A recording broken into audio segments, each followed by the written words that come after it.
இப்போ தமிழகத்துல எங்க பார்த்தாலுமே ஒரு விஷயம் பெரிய அளவுல பேசு பொருளா மாறிக்கிட்டு இருக்கு. அது என்னன்னு கேட்டீங்கன்னா, மின் கட்டணம் தான். யார பார்த்தாலுமே எங்க வீட்ல கொஞ்ச நாளைக்கு முன்னாடிலாம் மின் கட்டணம் ரொம்பவே கம்மியா வந்துகிட்டு இருந்தது. ஆனா, இப்போ கடந்த சில மாதங்களா ரொம்பவே அதிக அளவுல வருது. அதாவது டபுள் மடங்கு வந்தா கூட பரவால்ல. 4 மடங்கு அதிகமா வருது. இதுவரைக்கும் நாங்க சில வீட்ல கரண்ட் பில்லே கட்டுனது கிடையாது. ஆனா, இப்போ ஒரு கடந்த 3 மாதங்களா கரண்ட் பில் அதிகமா வருது. அதுக்கான காரணம் தெரியல. அந்த அளவுக்கு நாங்க எதையுமே யூஸ் பண்றது கிடையாது. ரெகுலரா நாங்க எப்படி வீட்ல இருக்கிறோமோ, சோ அதே மாரி தான் நாங்க கரண்ட்ட பயன்படுத்திட்டு இருக்கோம். ஆனா இப்ப மட்டும் எதுக்கு இவ்ளோ கரண்ட் பில் அதிகமா வருதுன்னு தெரியல அப்படின்னு குழம்பி போய் இருந்தாங்க. சோ அந்த விதத்துல சின்ன திரை நடிகை வைஷாலி இவர்களுமே ஒரு வீடியோ வெளியிட்டாங்க. அவங்க என்ன சொல்லியிருந்தாங்கன்னா, ஆரம்பத்துல விஜய் அவர்கள் இந்த 200 யூனிட் இலவச மின்சாரம் அப்படின்னு சொன்ன உடனேயே வரவேற்று ஒரு வீடியோ பேசியிருந்தாங்க. அந்த வீடியோவ மேற்கோள் காட்டி இவங்க இன்னொரு வீடியோ வெளியிட்டிருந்தாங்க. சோ அதுல என்ன சொல்லியிருந்தாங்க அப்படின்னு பார்த்தீங்க அப்படின்னா, இத சொன்னது நான் தான். நான் தெரியாம சொல்லிட்டேன். 200 யூனிட் இலவச மின்சாரம் அப்படின்ன உடனேயே மக்கள் பயனடைவாங்க அப்படின்னு எதிர்பார்த்தேன். ஆனா எங்களுக்குமே கடந்த 3 மாதங்களா பல மடங்கு கரண்ட் பில் வந்துகிட்டு இருக்கு. அதாவது ஒரு கடந்த 3 மாதங்களுக்கு முன்னாடி எங்களுக்கு ரொம்பவே கம்மியா தான் வந்துகிட்டு இருந்துச்சு. ஆனா இப்போ ஒரு கடந்த 3 மாதங்களா ரொம்பவே அதிகமா வருது. அதுவும் பல மடங்கு அதிகமா வருது. சோ தயவு செஞ்சு நீங்க 200 யூனிட் இலவச மின்சாரத்த குடுக்கலன்னா கூட பரவால்ல. கடந்த திமுக ஆட்சியில கடந்த ஆட்சியில கொடுத்த அந்த 100 யூனிட் இலவச மின்சாரம் அப்படின்றத கொண்டு வந்துட்டு பழைய முறைப்படியே நீங்க கணக்கீடு செய்யுங்க அப்படின்ற மாதிரி வைஷாலி அவர்கள் சொல்லியிருந்தாங்க. சோ இது பெரிய லெவல்ல சர்ச்சையா வெடிச்சது. ஏன்னா இவங்க திமுக கிட்ட சேர்ந்துட்டாங்க. திமுகவிடம் இருந்து பணம் வாங்கி கொண்டு மட்டும்தான் இப்படி பேசுறாங்க அப்படின்னு வைஷாலி இவர்களுக்கு எதிராக ஒவ்வொருத்தரும் ஒவ்வொரு விதமான வீடியோக்களை வெளியிட ஆரம்பிச்சாங்க. குறிப்பா விஜய் அவர்களை பத்தியும் அவருடைய ஆட்சியை பத்தியும் யாரு குறை சொன்னாலும் பரவாயில்ல, அவங்களுக்கு எதிரா அவங்களுடைய ஆதரவாளர்கள் வீடியோக்கள் வெளியிடுறதும் அவங்கள பத்தி தவறான வார்த்தைகளை பேசுறதுமே நடந்துகிட்டு தான் இருக்குது. சோ அந்த ஒரு விஷயம் தான் இந்த ஒரு நடிகைக்குமே நடந்துச்சு. ஆனா இவங்களை பொறுத்த வரைக்கும் ஆரம்பத்துல இருந்து விஜய் அவர்களுக்கு தான் சப்போர்ட் பண்ணி பேசியிருந்தாங்க. தேர்தல் சமயத்திலும் சரி, தேர்தல் நாள் அன்னைக்கும் சரி, விஜய் அவர்களுக்கு தான் ஆதரவா இவங்க வீடியோ போட்டு இருந்தாங்க. குறிப்பா தேர்தல் நாள் அன்னைக்கு ஒயிட் ஷர்ட் காக்கி பேண்ட் போட்டுட்டு ஓட்டு போட்டுட்டு வீடியோ வெளியிட்டாங்க. அந்த 200 யூனிட் இலவச மின்சாரம் அப்படின்னு முதலமைச்சர் விஜய் அவர்கள் அறிவித்ததுக்கு அப்புறமா வரவேற்பு தெரிவிச்சு அதற்கு நன்றி தெரிவிச்சு இந்த ஒரு வீடியோ வெளியிட்டாங்க. இப்பவும் அவங்களுக்கு கரண்ட் பில் அதிகமா வந்ததுனால ஒரு வீடியோ வெளியிட்டாங்க. இது பெரிய அளவில் சர்ச்சையை வெடிச்சதுக்கு அப்புறமா மின்வாரியம் ஒரு விளக்கத்தை கொடுத்தாங்க. மின்வாரியம் என்ன சொன்னாங்க அப்படின்னா, மின் கட்டணம் அப்படிங்கிறது எங்கேயுமே உயர்த்தப்படல. அது ஒரு வதந்தி. இப்போ கடந்த 3 மாதங்களா கோடை வெயில் கொளுத்தி எடுத்துட்டு இருக்கு. சோ அதோட வெளிப்பாடு தான் மின் கட்டணம் உயர்ந்திருக்கே தவிர இங்கு மின் கட்டணத்தோட விலையை யாருமே உயர்த்தவில்லை அப்படின்னு விளக்கம் கொடுத்திருந்தாங்க.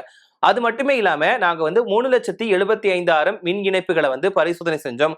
அதுல ஆய்வு செஞ்சதுல எதுவுமே மிஸ்டேக் அதிக அளவுல இல்ல. 0.75% மட்டும்தான் குறைகள் கண்டறியப்பட்டிருந்துச்சு. அந்த குறைகளுக்கான காரணங்களுமே கண்டறிந்து அதற்கு நிரந்தர தீர்வுமே கொடுத்துட்டோம். மற்றபடி மின்கட்டணம் அப்படிங்கிறது எங்கேயுமே கிடையாது. மின்கட்டண உயர்வு அப்படிங்கிறது எங்கேயுமே கிடையாது அப்படின்னு சொல்லியிருந்தாங்க. குறிப்பா வைஷாலி அவர்கள்கிட்டயுமே நாங்க தொடர்பு கொண்டு பேசணும். அங்க அவங்கள்ட்ட நாங்க டீட்டெயில் கேட்டிருந்தோம். அவங்களுடைய கரண்ட் பில் நம்பர், அதுக்கப்புறமா எவ்வளவு கட்டியிருக்காங்க அப்படின்ற டீட்டெயில் நாங்க கேட்டிருந்தோம். ஆனா அதுக்கப்புறமா அவங்க எங்களுக்கு எந்த தொடர்பும் கொள்ளவில்லை. சோ அது மட்டும் இல்லாம தலைமறைவாயிட்டாங்க அப்படின்ற மாதிரியான பேச்சுக்கள்லாம் போச்சு. ஆனா இப்படிலாம் இந்த விஷயம் பெரிய அளவுல பேசிட்டே இருக்கிறப்போ எல்லாரும் என்ன சொன்னாங்கன்னா, ஓகே இவங்க திமுக காசு வாங்கிட்டு பேசினாங்க, உண்மை தெரிஞ்ச உடனே தலைமறைவாகிட்டாங்க அப்படின்ற மாதிரி வைஷாலி அவர்கள் மீதான தாக்குதல் இருந்துச்சு. இப்போ மறுபடியுமே வைஷாலி அவர்களும் அவருடைய கணவர் அவர்களும் சேர்ந்து ஒரு வீடியோ வெளியிட்டிருக்காங்க. அதுல அவங்க என்ன சொல்லியிருக்காங்க அப்படின்னு பாத்தீங்க அப்படின்னா, நாங்க எந்த கட்சியுமே சேர்ந்தவங்க கிடையாது. யார்கிட்ட காசு வாங்கிட்டோம் அப்படி பேசவும் இல்ல. ஆளும் கட்சியை குறை சொல்லணும் அப்படின்ற எண்ணங்களும் எங்களுக்கு கிடையாது. ஒரு சாமானிய மக்களா எங்களுக்கு இந்த கரண்ட் பில் உயர்ந்திருக்கு அப்படிங்கறத சொல்றதுக்காக தான் அந்த வீடியோ வெளியிட்டோமே தவிர எந்த ஒரு கட்சியையும் ஆதரிக்கணும், எந்த ஒரு கட்சியையும் குறை சொல்லணும் அப்படின்ற நோக்கம் எங்களுக்கு துளி அளவு கூட இல்லை அப்படின்னு விளக்கத்தை கொடுத்திருக்காங்க. அதுல இன்னொரு விஷயத்த சொல்லியிருந்தாங்க. என்னன்னா, அவங்க கடந்த மாதங்கள்ல எவ்வளவு கரண்ட் பில் கட்டியிருக்காங்க, கடந்த 3 மாதங்கள்ல எங்களுடைய கரண்ட் பில் ரேட் எவ்வளவு உயர்ந்திருக்கு, அதற்கு முன்னாடி நாங்க எவ்வளவு கட்டியிருக்கோம் அப்படின்ற டீட்டெயிலுமே அவங்க காட்டியிருக்காங்க. சோ இதனால மட்டும்தான் நாங்க வீடியோ வெளியிட்டோமே தவிர எந்த ஒரு ஆளும் கட்சியை குறை சொல்லணும் அப்படின்ற எண்ணங்கள் எங்களுக்கு துளி அளவு கூட கிடையாது. எந்த கட்சியுமே நாங்க சேராதவங்க அப்படின்னு சொல்லி விளக்கத்தை கொடுத்திருக்காங்க. சோ இதுக்கப்புறமா தான் நிறைய பேர் புரிஞ்சுக்க ஆரம்பிச்சிருக்காங்க. ஓகே இவங்க உண்மையாவே இவங்களுக்கு கரண்ட் பில் அதிகமானதுனால மட்டும்தான் வீடியோ வெளியிட்டிருக்காங்க. மற்றபடி விஜய் அவர்களை குறை சொல்லணும்னோ அந்த ஆட்சியை குறை சொல்லணும்னோ வீடியோ வெளியிடல அப்படின்ற ஒரு நிலைமைக்கு புரிதலுக்கு வந்திருக்காங்க. ஸோ இந்த விஷயம் மறுபடியுமே கொஞ்சம் வைரலாக ஆரம்பிச்சிடுச்சு. எப்படி அவங்க அந்த வீடியோ போட்ட டைம்ல வந்து ரொம்பவே வந்து பேசு பொருளாகவும் பரபரப்பா மாறிச்சோ, ஸோ அதே மாதிரிதான் இப்ப விளக்கம் கொடுத்து, அதாவது தலைமறைவாகிட்டாங்க அப்படின்னு சொல்லி அந்த வதந்திகள் வந்த நேரத்துல மறுபடியும் ஒரு வீடியோ வெளியிட்டிருக்காங்க. ஸோ அந்த ஒரு வீடியோ இப்ப ரொம்பவே வைரலா போய்கிட்டு இருக்கு. இப்போ வைஷாலி இவர்கள் மட்டும்தான் இந்த குற்றச்சாட்டை முன்வைக்கிறாங்களான்னு கேட்டா கண்டிப்பா கிடையவே கிடையாது. நிறைய சாமானிய மக்களுமே இந்த மாதிரியான குறைகளை வந்து சொல்லிக்கிட்டு தான் இருக்கிறாங்க. ஸ்டார்டிங்ல 200 யூனிட் இலவச மின்சாரம் அப்படின்னு அறிவிச்சதுக்கு அப்புறமா எடுத்த கரண்ட் பில்ல வந்து நிறைய பேர் வந்து இந்த விஷயத்துல சொன்னாங்க. என்னப்பா இது 200 யூனிட் இலவச மின்சாரம்னா எங்களுக்கு வந்து கரண்ட் பில்லே வரக்கூடாது, கரண்ட் அதாவது மின் கட்டணமே செலுத்த வேண்டிய நிலை வரக்கூடாது. ஏன்னா நாங்க 100 யூனிட் இலவச மின்சாரம் அப்படின்னு சொல்லும்போது கூட எங்களுக்கு கரண்ட் பில்லே வந்தது கிடையாது. ஆனா இங்க 200 யூனிட் இலவச மின்சாரம்னு சொல்லிட்டாங்க. ஆனா எங்களுக்கு கரண்ட் பில் அப்படிங்கிறது நிறைய வந்திருக்கு. நாங்க கெட்டவே மாட்டோம், ஆனா எங்களுக்கு அதிக அளவுல வந்திருக்கு. அப்படின்னா இது எவ்வளவு அளவுக்கு ஃபேக்கா இருக்கு, மக்களை ஏமாற்றக்கூடிய வேலையா அப்படின்னு சொல்லி நிறைய சாமானிய மக்கள் வந்து கேள்விகள் கேட்டாங்க. சில பேர் வந்து தங்களுடைய வீடுகள்ல எவ்வளவு கரண்ட் பில் கட்டியிருக்கோம் அப்படிங்கிற அந்த பில் கூட காட்டியிருந்தாங்க. அந்த ஸ்லிப்ல நாங்க இந்த மாதம் இவ்வளவு கட்டியிருந்தோம், அடுத்த மாதம் இவ்வளவு கட்டியிருக்கும், இந்த 200 யூனிட் இலவச மின்சாரம் டைம்ல நாங்க எவ்வளவு கட்டியிருக்கோம் அப்படின்ற ஒவ்வொரு மாதத்துக்கான கணக்கையும் காட்டி எங்க மிஸ்டேக் நடக்குது, இது மின்வாரியம் சைடு தவறு நடக்குதா, இல்லாட்ட வந்து அரசு ஏமாற்றுறாங்களா மக்களை அப்படின்ற கேள்விகளை சாமானிய மக்களுமே முன் வச்சுட்டு இருந்தாங்க. சோ இது எல்லாம் இப்படி இருக்கக்கூடிய நிலையில வைஷாலி அவர்கள் போட்ட வீடியோ ரொம்பவே வைரலாகி மின்வாரியம் ஒரு விளக்கத்தை கொடுத்திருந்தாங்க. இந்த மின் கட்டணம்லாம் யாரும் உயர்த்தலப்பா, அது வந்து காரணம் என்னன்னா இந்த ஒரு கோடை வெயில் மட்டும்தான், அதிக அளவுல கோடை வெயில் வந்து கொளுத்தி எடுத்ததுனால மட்டும்தான் இந்த ஒரு விஷயம் நடந்திருக்கு அப்படின்னு சொல்லியிருக்காங்க. இருந்தாலுமே சாமானிய மக்களால் இதை ஏத்துக்க முடியல. எப்படி நாங்க வந்து எப்பவும் ரெகுலரா யூஸ் பண்ற மாதிரி தான் யூஸ் பண்ணிட்டு இருக்கோம், வீடுகள்ல அதிகமான நேரங்களுமே அதை பயன்படுத்துறது கிடையாது, அப்படி இருக்கிறப்போ எப்படி இந்த சமயத்துல மட்டும் ரேட் அதிகமா வரும் அப்படின்ற கேள்விகளை வைக்கிறாங்க.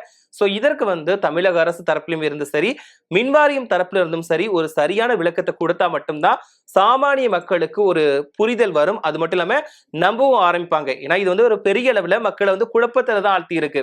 இது வந்து ஒரு மற்ற கட்சியினர் குறை சொல்றதோ, எதிர்த்து கேள்வி கேட்டா காசு வாங்கிட்டு பேசுறாங்க அப்படிங்கறத தாண்டி மக்களுக்கு புரிய வைக்கணும் அப்படின்ற நிலைமையில தான் எல்லாருமே இருக்கிறாங்க.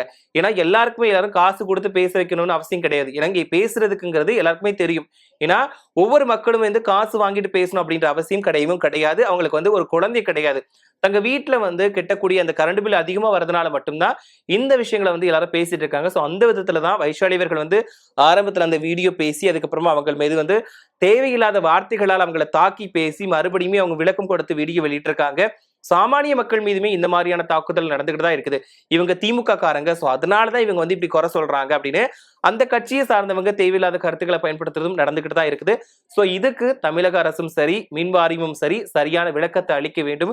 அவங்க சரியா புரியும்படி சாமானிய மக்களுக்கு வந்து விளக்கம் கொடுக்க வேண்டும் அப்படிங்கிறது தான் எல்லாருடைய எதிர்பார்ப்பும் இருக்குது. சோ இதை பத்தி நீங்க என்ன நினைக்கிறீங்க அப்படின்ற கருத்துக்களை மறக்காம கமெண்ட்ல சொல்லுங்க. சோ இதே மாதிரி உங்களுக்குமே வந்து கரண்ட் பில் அப்படிங்கிறது அதிகமா வந்திருக்கா, இல்லப்பா எங்க வீட்டுல கரெக்டா தான் இருக்குது அப்படின்னு நினைக்கிறீங்களா அப்படிங்கிறதையும், இல்ல எங்களுக்கு வந்து நாங்க ஃபர்ஸ்ட் கம்மியா தான் கட்டி இருந்தோம், இப்போ ரொம்பவே அதிக அளவுல வருது அப்படின்னு நினைக்கிறீங்களா அப்படிங்கிறதையும் மறக்காம கமெண்ட்ல சொல்லுங்க.